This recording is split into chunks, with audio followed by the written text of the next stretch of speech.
let's talk about some big differences between Thor in the Marvel Cinematic Universe and Thor from Norse mythology. If you liked the video, be sure to like and subscribe. Number 5. Thor's Hammer, Mjolnir. MCU Thor can pick up his hammer Mjolnir whenever he feels like it and requires nothing else. Norse Thor requires a special set of iron gloves to lift the hammer, and he wears a mystical belt that increases his strength. Though the gloves are never mentioned in the MCU, the belt is mentioned by Happy Hogan in Spider-Man Homecoming. And Thor's magic belt. Number 4.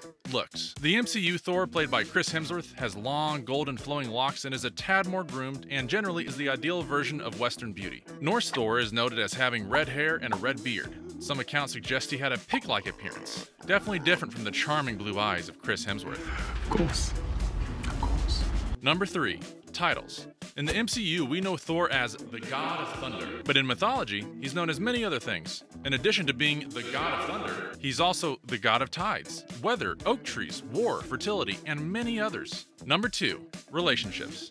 In Norse mythology, Loki is not the adopted brother of Thor. Loki is actually Odin's stepbrother, making him Thor's uncle. All that aside, the complicated relationship between Thor and Loki is central to the Marvel movies. After all, if Loki never attacks Earth, the Avengers never assemble. Get help! Help him!